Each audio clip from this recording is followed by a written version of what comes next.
Sir, I have been to Jammu and Kashmir and have seen the trauma and pain that the people are suffering there because of the so-called jihad of some Muslims. Sir, my question is that does Islam support such activities? If no, then what actually the word jihad means? Is it in accordance with the 56th verse of the 7th chapter of Quran, which says, do not mischief, or the 40th verse of 42nd chapter, which says, forgiveness is better than retaliation, or the 32nd verse of the 5th chapter, which states, if anyone killed a person, he kills the mankind. Sir, I have one more question in the same context, and it is that does Islam teaches to give priority to the religion, that is dharma or mazhab, before the country or motherland, that is Matribhumi or Qawm? Thanks a lot. The brother asked me very good questions. The first question is regarding concept of jihad. He says that why are people fighting? He's been to Kashmir. About jihad, does Islam encourage this fighting? What is the meaning of jihad? Does it not disagree with the quotations he gave of Surah Ma'idah chapter 5 verse 32? Brother, as far as the word jihad is concerned, there's a misconception not only amongst the non-Muslims, but even among the Muslims. What most of the people think, that any war fought by any Muslim, for any reason, whether it be for his personal gain, whether it be for politics, whether it be for language, whether it be for color, it is called as jihad. Jihad does not mean any war fought by any Muslim. Jihad comes from the Arabic word jahada, which means to strive, which means to struggle, like how we have jidd jahad. So jihad basically means to strive, to struggle. And in the Islamic context, it means to strive against one's own evil inclination. It also means to strive to make the society better. It even includes to strive in the battlefield to fight in self-defense. Jihad also means to fight against oppression and tyranny. Jihad basically means to strive or struggle. Many people have misconception that jihad means holy war. And many people translate jihad as holy war. The Arabic word for holy war is harbun muqaddasa. If you read the Quran, nowhere in the Quran, not a single verse, nowhere in the authentic hadith of Muhammad sallallahu alaihi wasallam is this word harbun muqaddasa mentioned anywhere. There is no harbun muqaddasa at all. The translation of jihad is not holy war at all. This word holy war was first used by the historians to describe the crusades of the Christian, who spread Christianity and who killed thousands of people in the name of Christianity. Unfortunately today, many people, including so-called Muslim scholars, inverted commas, they translate jihad as holy war. It's a mistranslation. Yes, jihad means to strive, to struggle. One of the striving can include fighting. Fighting also should be in the way of Allah subhanahu wa ta'ala, that is qital fi sabilillah. Now regarding a question, that why does Islam encourage fighting and killing? And there are many critics of Islam who normally say, Islam is a ruthless religion. It always says that you should kill the non-Muslim wherever you find them. Many critics, including the critic of India, Arun Shuri, and he writes in his book, The World of Fatwa, he quotes Surah Tawbah, chapter number 9, verse number 5, and says that the Quran says, wherever you find a kafir, into bracket Hindu, that you kill them. And if you open the Quran, Surah Tawbah, chapter 9, verse number 5, and if you read, it does say, wherever you find a kafir, you kill. But this is a quotation out of context. For the context, if you read the first few verses, it speaks about a peace treaty between the mushriks of Makkah and the Muslims.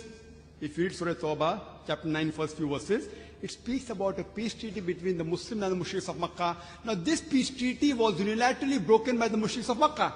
By the time Allah subhanahu wa ta'ala reaches verse number 5, He gives them an ultimatum to the mushriks and He tells them, put things straight in 4 months' time, otherwise a declaration of war. And in the battlefield, Allah says that when the enemies come to attack you, you kill the enemies.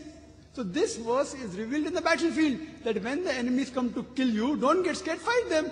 But naturally, any army general today, to boost up the morale of his soldiers, he will say that when the enemies come, kill them. He will not say that just be quiet. And Arun Shuri, after quoting verse number 5, he jumps to verse number 7. Because verse number 6 has the reply. Surah Tawbah chapter 9 verse number 6 says that if the kafir, if the enemy seek asylum, if they want peace, don't just give it to them. Escort them to a place of security.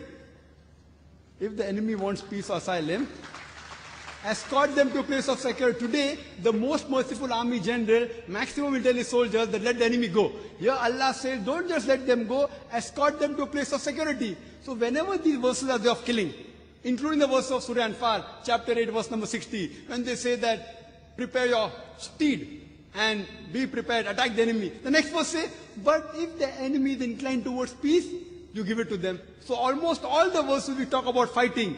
After that it says that if they want peace, peace is better.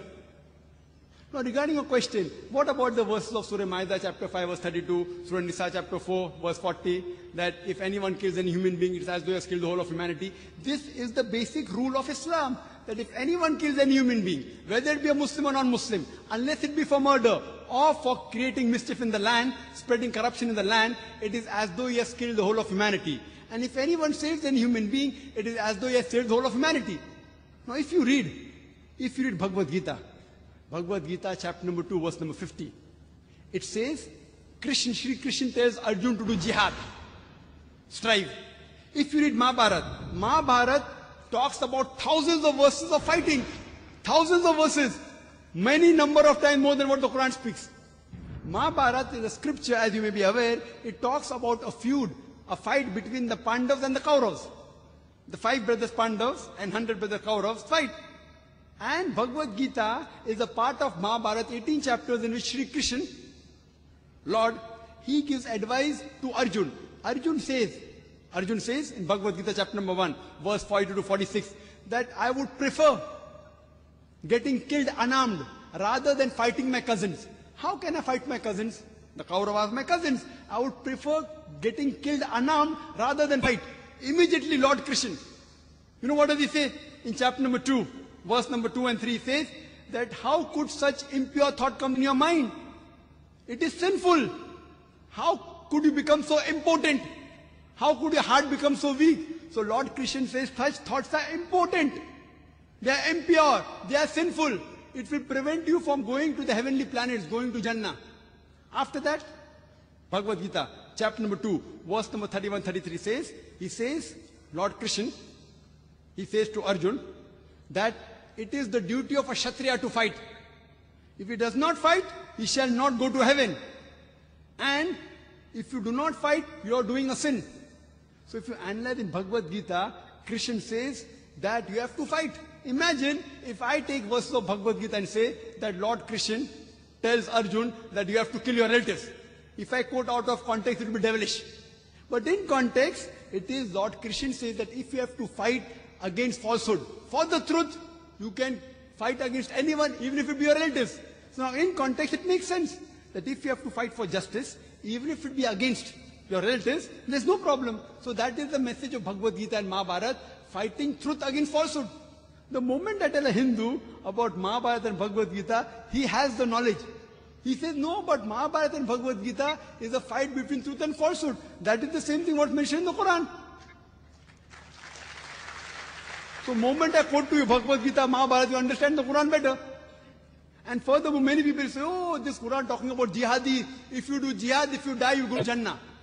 Many critics, including Arun Shuri, quote, and they quote the even hadith of Sahih Bukhari, volume number 4, in the book of Jihad, chapter number 2, hadith 46. It says that a mujahid is a person who strives in the way of Allah subhanahu wa ta'ala. And Allah alone knows who strives. And further a prophet said that if a mujahid dies in the battlefield, he shall go to Jannah, he will get paradise. But if he returns back, if he does not die, he will return back with the booty of war. This hadith and several verses of the Quran are quoted by the critics of Islam. I wonder how could the Hindu critics quote these things? Haven't they read the Bhagavad Gita? Haven't they read the Mahabharata? Even Shri Krishna, he mentioned in Bhagavad Gita, chapter number 2, verse number 37, O Arjun, O son of Kunti, rise up and fight. Even if you're killed, no problem, you will go to heaven. And if you return back successfully, you will get the good riches of this earthly world. Same thing as the hadith. So when Krishna says to Arjun that fight, if you're killed, no problem, you will go to heaven. If you return back successful, you will get the riches of the world. That is the same thing what Sahih Bukhari says, what the Quran says. So therefore, you should understand each other better by reading the scripture. So Islam allows fighting as a last resort, in self-defense or to fight against oppression, otherwise no. And jihad means to strive to struggle. Now coming to your second question, which is more important? Which is more important, following the rules of the country or following the mazhab, the deen? It is like you asking me, who do I belong to first? Do I belong to my father or my mother first? Brother, as far as following the rules of the